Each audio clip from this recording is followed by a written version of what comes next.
Thank you very much, Doug, and I'm very pleased to introduce a discussion of this new exhibition by Sabrina Roff, curated by Steve Dietz, on behalf of the Gallery Organizing Committee.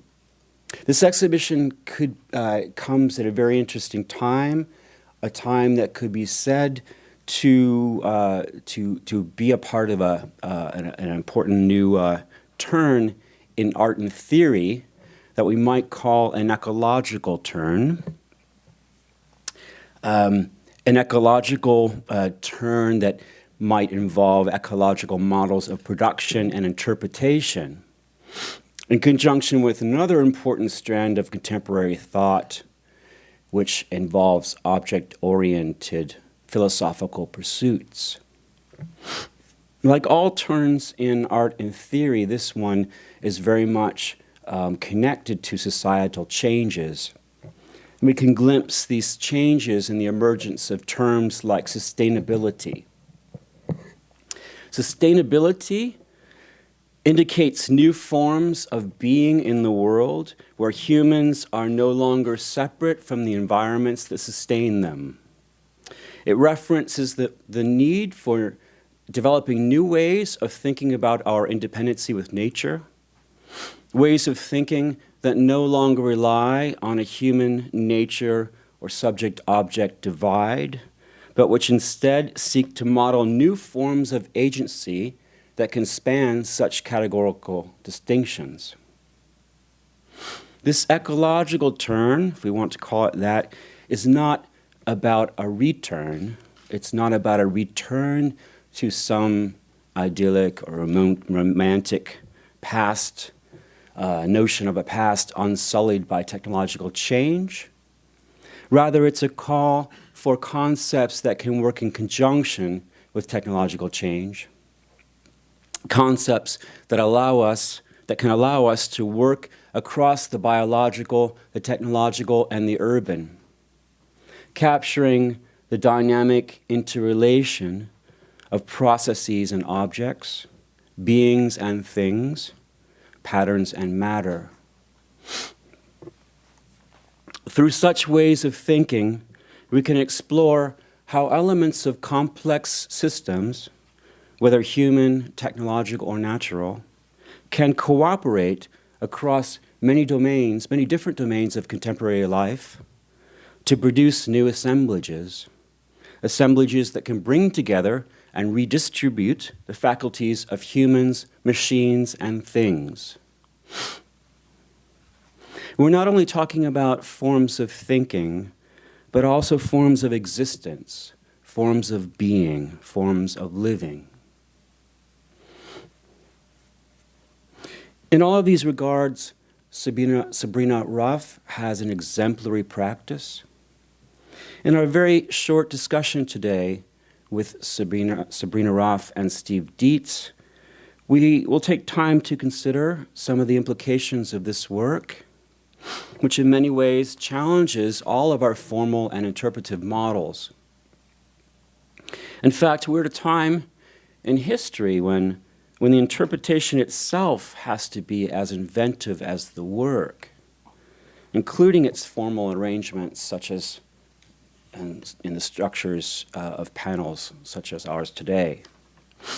And so I hope as we proceed today, we'll take the time to take the opportunity to experiment, to improvise a bit, perhaps to respond to the CO2 levels in the room, just like one of the artworks that we'll consider, The Translator to Grower. An assemblage that does not simply respond to a level, but to a rhythm, the collective rhythms of drawing in and out of the breath, that most vital function of the body, which complicates the boundaries between body and environment, melding as it does biological needs and cultural effects.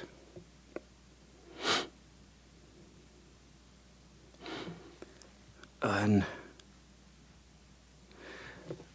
Sabrina Roff's work has been presented in many solo and group exhibitions across the US, Mexico, and Europe.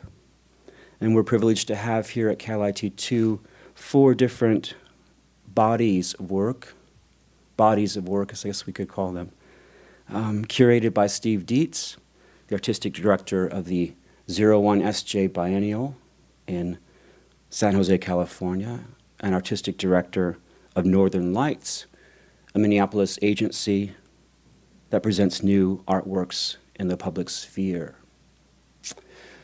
So, as we'll have short presentations today by Sabrina and then Steve, and then we'll have a time for a short discussion on the panel, and which will open up to the audience for as much time as we have. And so, so as we move, I'd like to move right into our presentations today, and as we do so, think about some words that my yoga teacher kind of gives me about the importance of breathing, and thinking about one of these works, which I hope we'll consider tonight, the translator to grower. But whenever you get too occupied with thought, get confused, or get lost in thought, simply draw your awareness back to the breath. Pay attention to the breath. Ride the breath. So, Sabrina, welcome.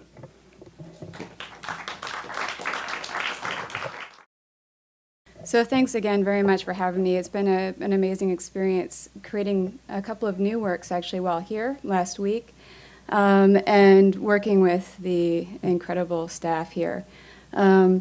So this series of work, Light Green Light, was one that I started actually this past summer. And I'm going to show you some of the actual pieces that inspired this work. I'm really only going to cover about 2 of the pieces in the show, the 2 that I fabricated in part here. Over the last week and a half, it's been quite a whirlwind. But in other works in the show, I figure I can talk, if you're interested in it, we can talk during the opening.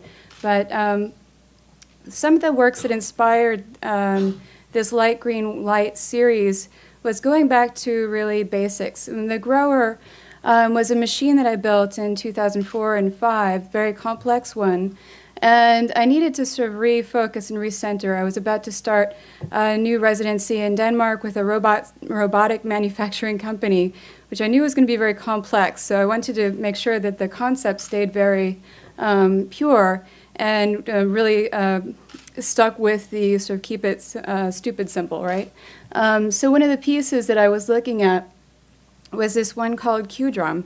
I mean, it's not an artwork, it's a design work.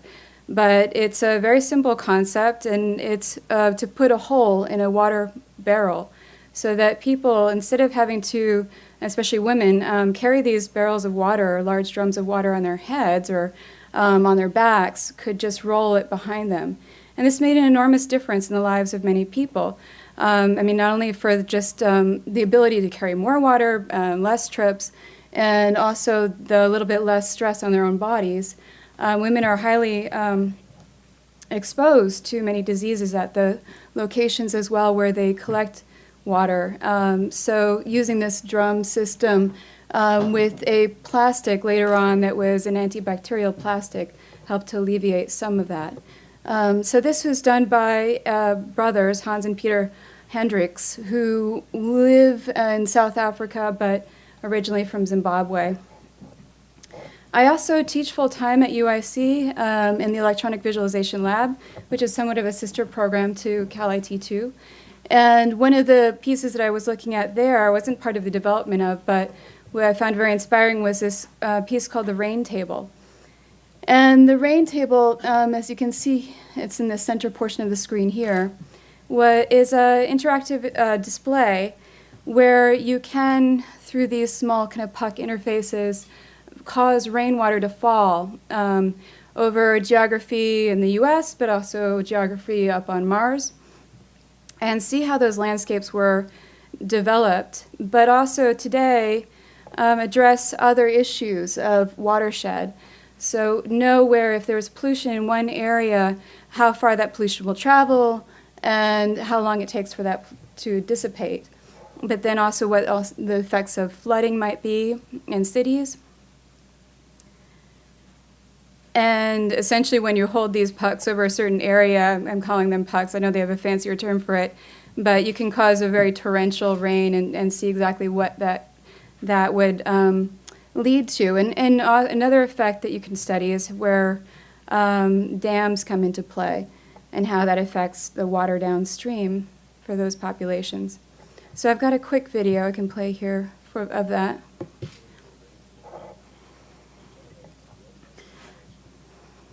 Just so you can see a bit of that interface. So this residency, this robotic residency that I was about to do, I started in August this past year. And it was in Denmark, in Odense, which is a beautiful little city, but very well known for its robotics industry. And a particular, it's an island itself. It's on the Funen Island. And they do get a lot of rain. And so I thought, okay, what can I do with this? What sort of concepts can I come up with that would fit this robotics / manufacturing residency? And I was looking at different forms of water harvesting. And this one in particular I found inspiring. This is called the Rain Pod by David Lett. And it's spelled L''Hete. And what it does is collect rainwater, and then when there's enough weight, these little arms cantilever out and basically irrigate the land around it. Some other views of that. You don't see a lot of really nice rainwater harvesting systems that are set apart in the landscape. For the most part, we look at rainwater harvesting nowadays as rain barrels that you're attached to the side of your house that are very much associated with Western-style architecture, where you're going to have a gutter system, and that rainwater will pour down off of the roof, through the gutter, and then into that barrel. And then that renders the water very unpotable. It's good for gardening and just water reclamation in general, but not great for potability. This was another artist I was looking at, Matthew Gardner. His series of work is called Orobotics, and he does these really extraordinary origami forms that are then open and close according to various states in the gallery by the mechanics behind them. So I was looking at, okay, what kind of forms that I can create that would be really complex and precise, that a robot could do, maybe better than a human, and also be portable, and that would also deal with this water reclamation issue of how to collect water apart from the ways that we have sort of set up as standard and reliant on Western architecture. So began to work with this flat fold form. These are various open and closed states. There's a small iteration of it on the table and multiple others in the gallery that you can that you'll see the various usages of. And this is a very simple flat fold form. It's sort of three legs. It creates a tripod shape, a very simple fold itself. It wasn't one that I created, but it's one that was unusual in that it goes from a very, very basic shape to a radically altered shape or a radically altered state, and is structurally very sound. So I began looking at what could be done with this. So this is an example of how it opens and closes. Let's see, this video might take a second to load up here. Oh. Okay. Well, okay, let me keep moving. Let me see if that's not linked properly. I know I have more in a moment. But basically, the other interest with this form is that it can flat fold and pack away minimally and can be shipped with minimal expense. And it lends itself to arrays. I began working with the idea of arrays of these forms and for personal use. And so what this led to was a development of this series called Enfold. And Enfold is the flat form itself, but applied to three main usages. And one of them is for dew water reclamation. Here's another artist that I was looking at as part of Zaha Hadid's studio, and this is based on a material that tends to clump together, and how that is a sort of highly synthesized form, but also very natural, sort of aggregate form. Here's an array of these flat fold forms. Dew harvesting is a relatively new way of water reclamation, or a relatively new method for water reclamation. And what it is a very thin film that you place inside of this form, and it condenses very efficiently. So what that means is it basically it cools off far faster than all the other elements in its environment, and it condenses moisture on it. And then the water funnels down into the bottom of the shape for collection. And dew water is the most potable, actually, aside from fog. You may have heard of fog harvesting or cloud harvesting as well. Those are two other forms, but you need very specific climates for that. And dew water harvesting, you can actually successfully do in even very arid climates. So, okay. The next piece that I was working on, looks like I'll come back and show a video. Sorry, I think that one was not properly linked, and I thought I had another one, but well, there's the video in the gallery just next door, so you'll be able to see it there too. The next piece that I completed, and that this was what I came, actually I should say, this is what I came about a month ago to Cal IT2 with, and with this idea of this form and some working paper prototypes, but said what can we actually manufacture here. So last week we went over and actually laser cut out all of the structures themselves at various iterations so that now we can put them out in the field. And what we laser cut them in was a polyethylene that was a low density and food grade polyethylene. And this structure lends itself not only to the dew harvesting, but also to being a solar cooker, because it can be easily tilted towards the sun and collects the rays in multiple directions. The other concept behind this is to have it unfold as a solar powering station. So essentially having small solar panels on the inside, so that during the day, this whole structure, whether it's multiple or just a few, can open up and to create like a type of a campfire-like structure, is the way I see it, and be used for personal use and for cooking, for collecting solar energy, and for collecting water. And this next piece, Meandering River, was the one that I actually did complete the first stages of in Denmark. And the piece was inspired by a relatively new field called self-organizing meandering river mathematics, so mouthful, that essentially is a way to either predict the flow of a river, so all the sinuosity and bends of a river, or to reconstruct a river.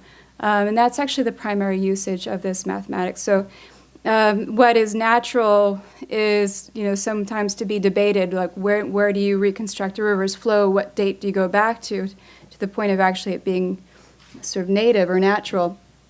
But it's a very beautiful mathematics, and essentially a river wants to be as sinuous as possible between the mouth and the source, and so the source and the mouth there. And between on this line, you can basically take the distance and multiply it by pi, and if there aren't any major geological factors in the way, then you'll get the length of what it would like to go to. So the space that I was exhibiting in Denmark was an old linen making factory. And so I wanted to do something that really played upon that. And I imagined, and I knew I was going to be working with robots, obviously, and I imagined having these robots sort of sew together this river, or create a river of material that flowed through the space and even cascaded out the windows. So that's where I started from, and began working from one corner of the space as if it were the source of the river, and then the mouth of the river being the windows of the space and flowing out. Here are some other images of the design. The material that I ended up using is a thermal screen. It's again a polyethylene material that's meant actually for use in greenhouses. It's rolled material. The images are a little dark here, but it's comes in these very large rolls. It was very fortunate. I hadn't worked with this material before, and I was happily surprised. It's sort of a beautiful material, even without any alterations to its surface. But what it does is help to regulate the temperature and humidity within a space. So you basically can roll it along the walls or near the windows, and it keeps the space cool. You can also use it outdoors around trees to protect them over the winter. There's a lot of usages for it. It's a very rugged material and relatively inexpensive. So the first iteration of the piece was to create the horizontal flow of the material, and to have, using this robot, I'll show you the next screen. This was my friend this was all happened within about 2 weeks, so it was also another kind of incredible marathon, where we built out the installation and did all the programming and had it up for the opening of the show in about 2.5 weeks. And in essence, it's an old automobile manufacturing robot, which we customized with some suction heads and a router bit. This was my controller here. Apparently, actually, about a 25-year-old robot ends up being about mid-career for robots. I was very surprised by this. When I first visited the Gibotech, which was the company that I was working with, they stressed this sort of precision and complexity of what they did with the robots. But in actuality, it is true. It's very precise and complex what you can do, and it's repeatable. But it's sort of, once you program it in, it's locked in. They're not meant to be updated on the fly. You can't do something sort of procedural the way you might now. So the computer that ran it was a beige box with an actual floppy disk and floppy emulator. And that was another big challenge, because I had come there with these ideas of these really complex kind of patterns that I wanted to create. And in the end, I had about 115 kilobytes, I think, of memory that I had to, sort of less than the Apollo mission, basically, that I had to figure out how to create something really complex and precise out of that. This was the exhibition here, Shared Robotics. And so the robot is set up in front of this spool of material and cuts these precise etchings of a flow of a water flow along the edge. And as the material is fed out by the robot, it does fill that space and create that flow of material of river flow. We weren't unfortunately able to do the cascading part, and so I'm really, really excited and happy that we were able to do that here just last week for the first time. The cascading portion of the piece is intended as not just sort of a water cascade or to act really as a thermal screen, which the material is intended for, but to also, all these little tiny holes that the pattern created are there as footholds for vines eventually to grow up. So a sort of reverse flow of material, if you will, of plant matter that can grow up the meandering river and create a vertical garden.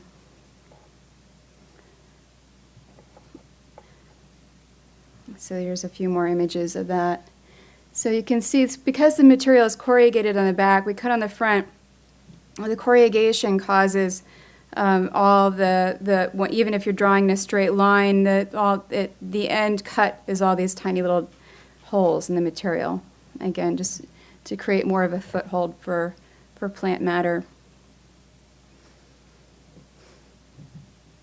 And here were some of the patterns that were cut.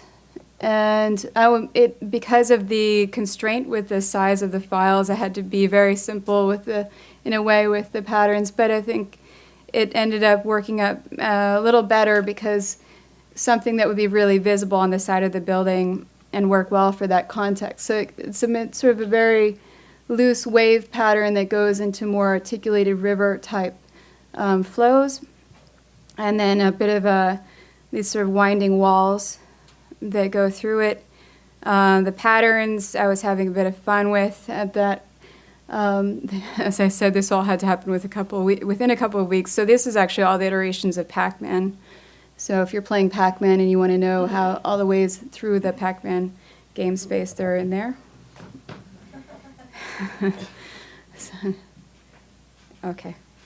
So here's a little bit of the robot cutting here. This was the curator of the exhibition, Maiken Overgaard.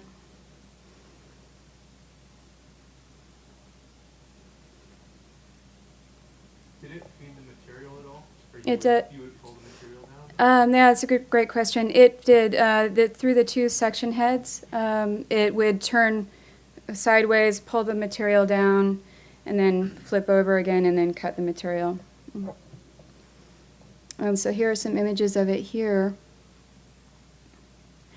And some other inspiration that I had going in as well is looking at different types of vertical gardens that also incorporated rainwater harvesting. So again, instead of the sort of dirty barrel along the side of your house, you can you can have a sort of more aesthetic and more healthy containment system that with plants that naturally filter the water as well.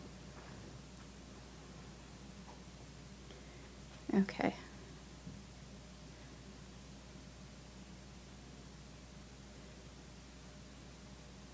All right. Light green light, I'll just go over briefly. I know I've only got a couple minutes left. But this piece was inspired by, again, the origami and the flat fold forms mixed together. This is a piece called Recover, or design called Recover Disaster Shelter by actually several designers, Matthew Malone, Amanda Goldberg, Jennifer Metcalf. And it's designed to be a shape that could be transported very quickly and made very inexpensively, transported inexpensively as well. So in the case of a Katrina, you have a shelter for people that is quick to get there and be set up so they have some privacy and a place to go.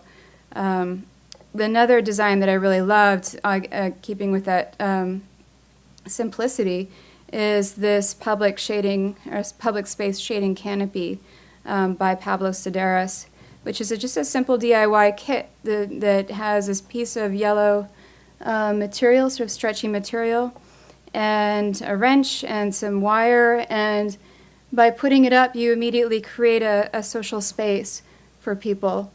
So being in Denmark, when I was also conceptualizing this, it's hard to get away from the Danish design and the ubiquity of Poulsen lighting. I think even in America, you kind of it's hard to get away from this being in the IKEA age.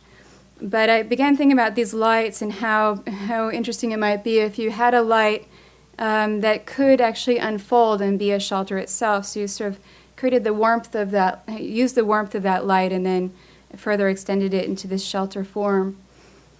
So here's some of the original drop shapes that I started looking at. And this is the piece that this is a piece that I'm creating with Travis Saul, and it's the very early prototyping stages. But the extension of it is that it's not just a unfolding light, but it's also a mosquito net. So the whole structure that, let's see if this video will play smoothly for me. Okay. Oh, actually, you know what? I had a number of stills. It's a bit dark up there. But it's a structure that you can power during the day using solar power, and then in the evening unfolds to create a shelter. And I'm afraid it is really dark up there. But it's a two-part form, but using very cheap sort of hacked material, sort of an umbrella-like structure underneath, and then attaching several layers of mosquito netting and creating a somewhat complex rigging for it, but that naturally unfolds and becomes an environment in and of itself. And I think that is okay.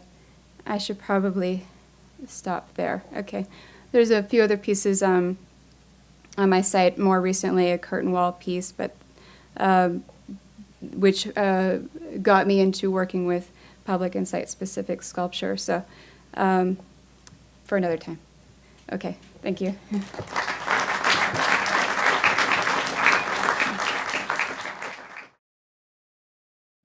Good evening. I'll make it short and sweet so we can get to some conversation.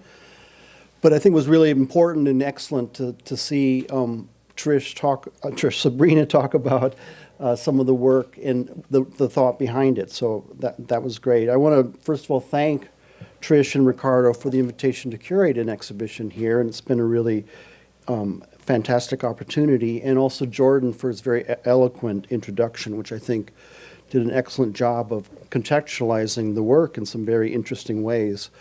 Really, what I want to do today is maybe step back a little bit and talk less specifically about the work and a little bit more about the context. As Jordan mentioned, my day job is as artistic director of the 01SJ Biennial, which is also part of 01, the Art and Technology Network. And so I'm sort of very used to and committed to, and I guess an evangelist for this idea of the intersection of art and technology, and understand the sort of the Cal IT2 connection. And I think that there's a very exciting component to that. It makes a lot of sense. One of the things I think is interesting about it is the way that it becomes problematic. And sometimes, like I've heard myself, and I've heard speakers from Cal IT2 talk about the way that this connection between art and technology, the art can really be a fantastic way to visualize really complex science, or it sort of starts bordering on this instrumental aspect of technology. And I think that that's something to be careful of. And I think it's something that Sabrina's work is really an interesting object lesson around. This may be a somewhat controversial position, but I think that art and science have connections, but they don't necessarily have the same goals. And maybe the simplistic way of putting it is that if science is somewhat about trying to find out answers, art is trying to ask these questions. And I do want to give sort of a shout out to Cal IT2 and UCSD in general, because I think a lot of times art is a very difficult endeavor, and it's not always easy to understand. It doesn't always make the world better in an obvious way. Sometimes it complicates things, and that's particularly true of a lot of the work that's being done here. And I think it's a really important effort that can't be underestimated. At the same time, there is this interesting tension around being in a research university about the role of art as being a research activity. And of course, I think we just had a fantastic example of the really significant research and thought that Sabrina is putting into her work, and that's a really important role of this art. But it seems to me, from my position as a curator, it's an interesting kind of question about the relationship of research to art, and that they're not necessarily, good research is not necessarily good art, or that sometimes it's important to separate out the two things. So that's another thing to be thinking about in terms of Sabrina's work and the presentation of it in a gallery in a research center. Is there a difference between the process of making it and the process of presenting it? And is that a difference that's worth keeping, or is it a difference that's worth breaking down? One of the things that we hear about new media art in general is that it's about process, or it's about a platform, or it's about that there's and that these things the results of them are unknown. And again, I think one of the things that I'm always challenged by as a curator is to think about, is there a difference between the process and the outcome? Is any platform worth making if any possible result comes out of it? And those are some of the questions that I thought about and think about in looking at and presenting Sabrina's work. And just thinking about some of those 5 pieces, Meandering River, I think you could argue in one way that pattern of the meandering river could almost be any pattern. It could almost be random, is one way of thinking about it. But I think the other way of thinking about it is that the choice of that particular algorithm is a critical choice, and art making is about making choices. And it brings in a whole history. It brings in the idea of algorithmic explanation of the world around us in a way that's not trivial or that's not unimportant. Light green light, as Sabrina just mentioned, has this whole relationship to the aesthetics of Danish design, and while at the same time bringing in the pragmatics of 21st century design and how do we deal with a lot of the different issues that are confronting us, whether it's climate change or water in the developing world or water in the developed world for that matter. And I think that these aesthetics, again, are not trivial issues, they're not unimportant issues, and Sabrina's work really does a wonderful and I would say in some senses magical job of bringing together the pragmatics and the aesthetics in a way that's worth paying attention to. Grower 2, the one that measures the carbon dioxide levels, I think Jordan very eloquently talked about it as having this really visceral connection to the human body through breath, which is such an important part about it. New media art, I think is one of the simplest ways to think about it is input, black box with memory, output. The input can be anything, the output can be anything. And again, those choices sometimes are completely arbitrary, and that may or may not be interesting. But I think one of the interesting things about the way Sabrina has put together the grower is this sort of mark making on the wall. And for me, it's not only about breath, but it's also about play. And it's about sort of growing up and thinking about how, for those of us who had kids, the walls become very unprotected places for things to happen. And that play is a kind of life, and the gallery is a place where life happens. And that's something that's really important in Sabrina's thinking about this project. It's not an arbitrary choice. Enfold, in some ways, is the opposite of Meandering River, where the pattern has to be very precise and repeatable. And finding and researching and going to the NASA website and going to these different ways of looking at people from origami artists to engineers to people who are looking in the way that DNA sort of folds in on itself, all become part of this research that needs to have, I think, the sort of aesthetic component, but also needs to be precisely repeatable and work in very non-gallery kinds of situations ultimately. That's one of the goals for this kind of work. And then I think the final piece, which Sabrina didn't mention, is that series of works called Icelandic Rift. And what I would argue here is that this is really one of the really important parts of research that isn't about solving a specific problem. These are speculative designs thinking about mining, extraction, agriculture in zero-G environments in the future, so to speak.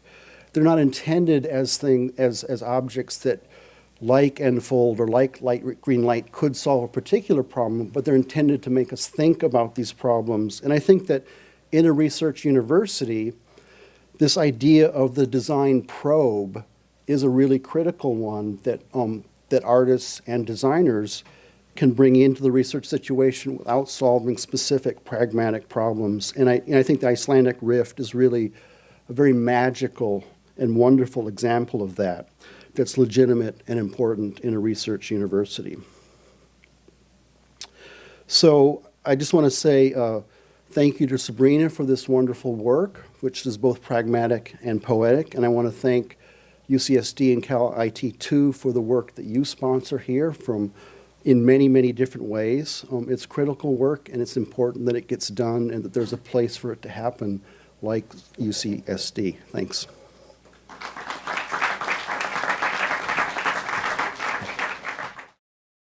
And I was thinking about something that you guys hear me all right? Because I'm between microphones, but something that Kate Hales said recently, Catherine Hales said, that sometimes, with the work, you may not always remember the content, but, sometimes it's more important to remember the method.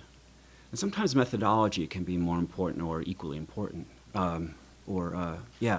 And of course, Nietzsche said, of course, the best insights are methods. And sometimes I think that I want to ask both of you, what we can bring to the conversation by focusing more on methodologies. And so by focusing on methodologies, we might be able to think about these relationships in different ways, cut through them perhaps in different ways. And one of the things that I think about for you is that but even if the differences between art and sciences, we can talk about their different allegiances and their different orientations and so on. But what you are actually doing, you're also borrowing methodologies from the sciences, particularly physical sciences, right? And so there's something about your practice or art practices like yours which are involved with the production of new methodologies, the invention of new methodologies, hybrid methodologies perhaps. So I wonder if we might want to think about how that kind of enters into the picture. And so in addition to thinking more in terms of things like formal strategies or thematic concerns, we might also introduce and talk more about methodology. So Okay. anyway, Sure. where you'd like to go with that? Yeah, no, that's a difficult one. I think my first thought on that was that methodologies themselves can be very seductive, and sometimes sort of a slippery slope, I think, for those of us within the media arts, and that new methodologies have a certain seduction factor to them. And so I'm always very consciously aware of maintaining a certain train of thought and trying to keep the simplicity of that and the purity of that thought, and not get too drawn into just the sort of procedure of it.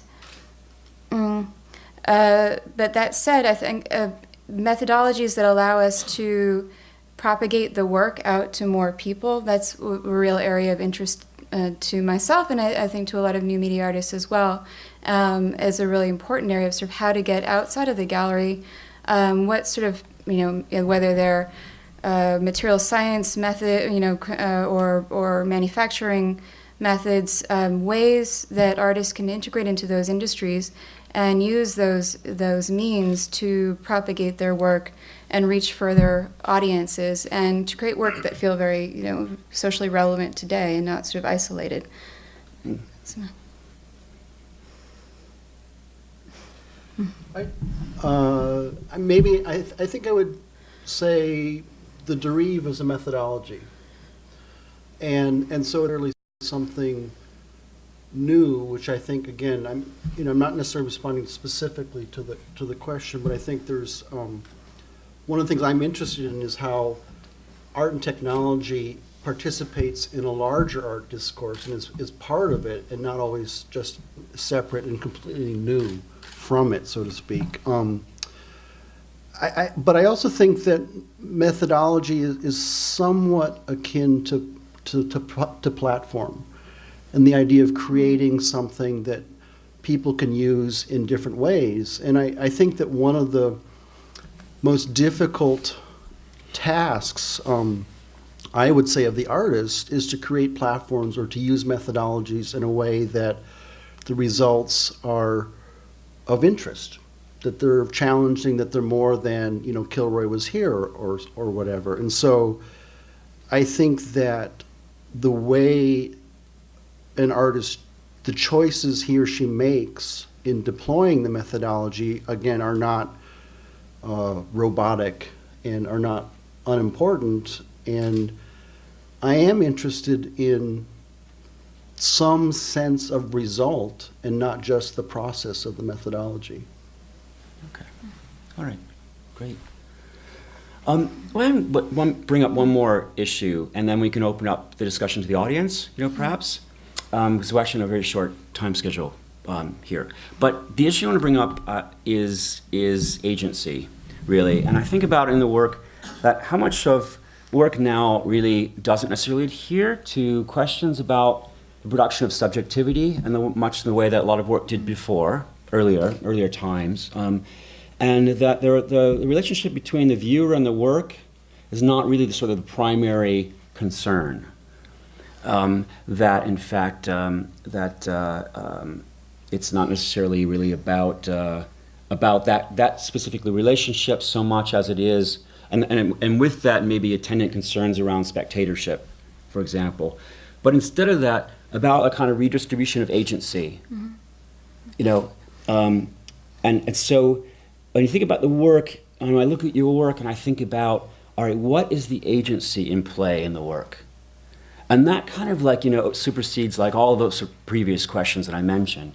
And I think that's a really fascinating question because it's a combinatory agency. It's not just a human agency. It's a combinatory human, machinic, and natural one.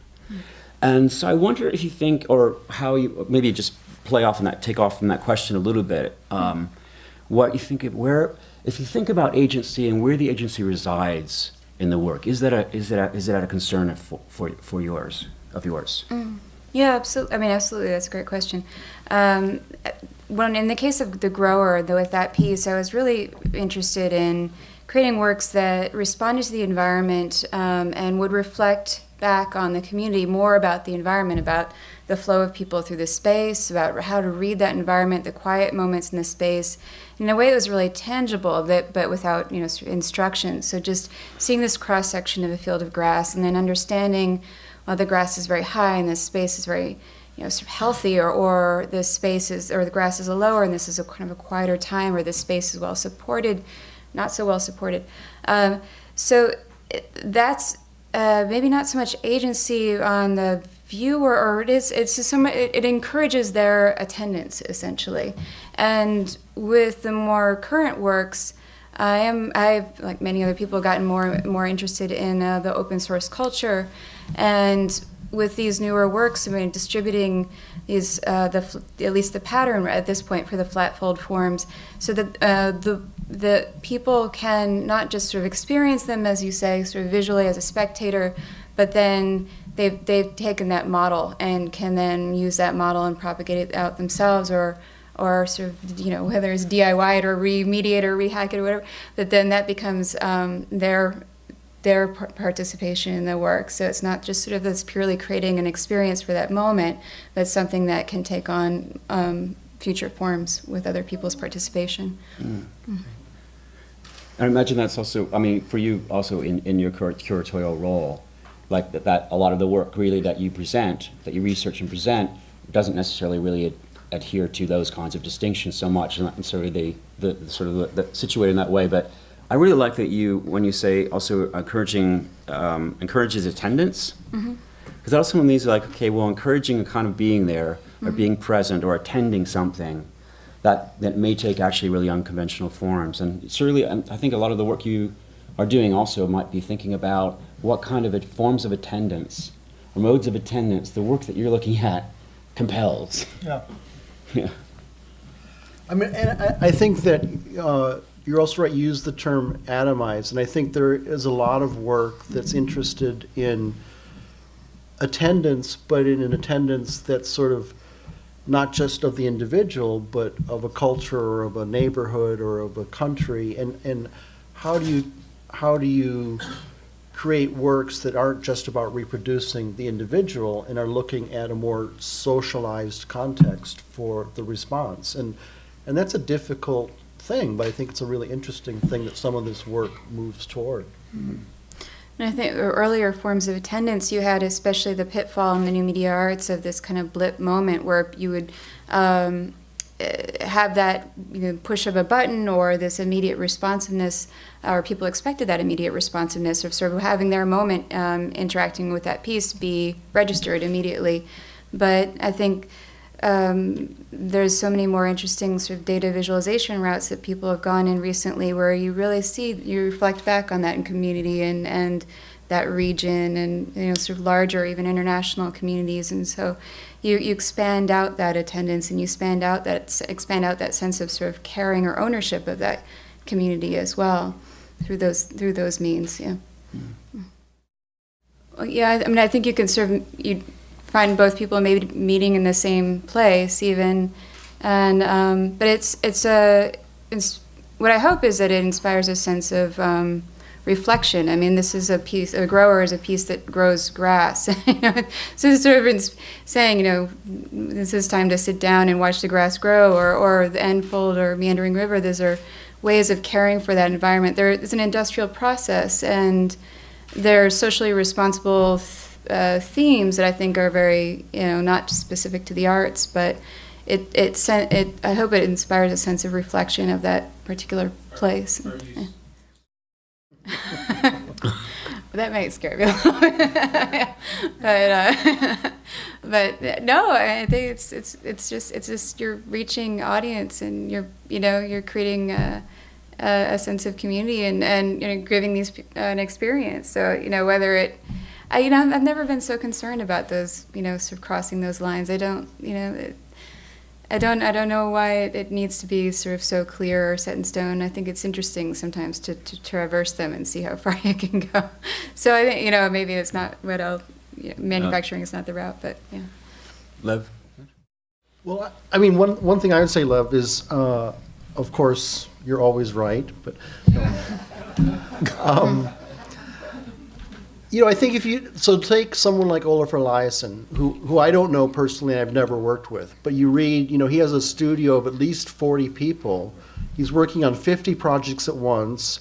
He comes in and says, which is probably very similar to what someone running, the radio telescope at Palomar or something like that is doing, right? They're running a lab with students and PhDs and colleagues who are all, you get it from 9 to 5 or whatever. So there's as you say, very similar set of roles, but I don't think the results are the same. I don't think that Waterfall, I don't think that the Eliasson show, I don't think that the goals or the results are the same, so that they are using a similar, there may be similar dangers, or there may be huge pitfalls for an artist who has a studio of 40 people making decisions for them, but I'm not sure that means that the results and goals are the same. I don't think I apply the goals and results. Okay. The same, but what I was wondering, what is the effect of this new method, right? Yeah. So it becomes project manager on the type of art which they see. Yeah. I mean, what I would like to think is that the choices still make a difference. And, if you can control that process, that those choices are ones that end up making a difference either to the collective audience or the individual audience that are, experiencing the work at some point. But how do you deal with your 50 assistants, or Travis? He's not an assistant. Yeah, sorry, actually. sorry. It doesn't. I think to imagine myself as being this sort of this project manager with having all these possibilities sort of set in front, where I could choose this and this and this is. That would be a really nice reality, but in fact, you're sort of an interloper most of the time. Even when you're project managing and working, doing a residency, you're still an interloper in that community. And that's a really sort of a strange and interesting role. I mean, there's sort of power in that role in some ways. But I don't know that it would. You have that same. Mentality or the same sense of structure or organization behind you. You're still somewhat of an floating individual in that space, and but that leads us to all sorts of areas of sort of unexpected overlap and kindness that get you to those new projects and ideas. So yeah. Bruno Latour might counter that it's more like the civil engineer than the project manager. Would you think that would apply? Yeah, potentially. If I weren't always sort of trying something new every time, I think that's the difference. You never quite. But that was an interesting word, kindness. Yeah. What did you? I mean, I think that's a really interesting word. Well, I think there's still a lot of interest from professionals outside of the arts, and there's a certain downsides of the expectations of having an artist in a say a manufacturing environment, and what their expectations of what an artist, or their thoughts of what an artist does or should do. But I think that all of a sudden some of their own processes get a little more open-ended when they're confronted with an artist, and so some of the tried and true methodologies that they're used to using, they're willing to sort of bend the rules a little bit, and that leads to interesting results for them and for you in ways. So that role of interloper into that environment does have its sort of pitfalls, but it also has its sort of powerful points too. Well, I think there's this issue of social responsibility that has entered into a lot of fields, and it's a very popular one. And so I'm not sure if it's I think it's a time where that there's it's fashionable in one way or another, but so maybe it's not so much that it's this era of crisis. In part it may be, but in part it's also that this is a big sort of overriding trend. But I think there's also sort of a crisis in the sense of not just the arts, but a lot of fields feeling a crisis of relevance, of wanting to connect back with people. And so, and it's true in the arts. I think there is sometimes, these days, you'll see a lot more artists working outside of the typical, sort of institutions, and really wanting to connect more directly back with people and not just a sort of cloistered audience. So there's a crisis of some people may argue with me, but somewhat of a crisis of relevance, or a crisis of needing to connect back with the audience that is leading to some of these, using some of these themes. But that said, I think it's the water, say taking Enfold, that was really more of an interesting formal exercise, but also one that led to what I found to be something that could be functional, but sort of also a beautiful aesthetic experience for me to work with. So it was more of sort of taking something that is really up here and now. It is relevant, but something that it was something that felt very true to the flow of the work. I'm not sure if I'm answering that really well. I'm sorry. I just wanted to add that actually, I don't think that the work puts you in crisis mode really at all. Yeah. And I think that's kind of like the value of it. And then in fact, it gives you time. Yeah. You take time to reside with something, to attend something. And the fact that you're not put in crisis mode is actually kind of really remarkable. And so that what it calls for is not necessarily political action, but a kind of ethical reflection. You said it so much better than I could. Thank you. But I mean, I'm interested because I wonder if you, Sabrina, feel like there's a difference between the Icelandic Rift series and Enfold, where one, to me that shape there it's a very interesting and beautiful shape, and the way it folds flat and folds out and has multiple. I mean, there are a lot of things going on there. I like the work a lot, but it seems to me that it does have a more direct response to this issue, whether it's energy or water, than the Icelandic Rift series, which is much more conceptual and speculative, and at least as I understand it, not intended as a solution. And I'm just, is that a difference that you see, or in that work? No, definitely. I mean, one of them is a bit more of an escape. One is more of just sort of purely getting into. I mean, there's a great book, Islands in the Sky, by Stanley Schmidt that inspired that work, that was talking about, it sounds very futuristic, but it's actually a lot of great minds thinking about this, maybe not so great depending on your politics, but how the next colonization how resources up in space might be gathered and used. And there's a very dark side to that. So that work was in response to that, of how this might be what other kind of future visions can we implement for that, instead of those kind of purely sort of corporate type sort of next sort of land grab, but space land grab.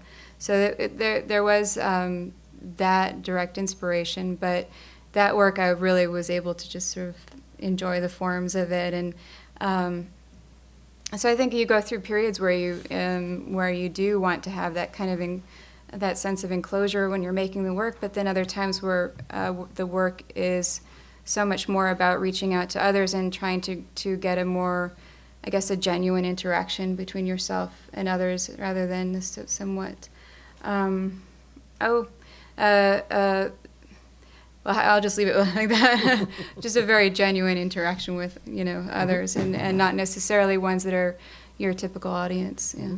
Yeah. On that note, since we don't have any more questions, maybe we could carry on at the reception. Yeah, okay. Thank you.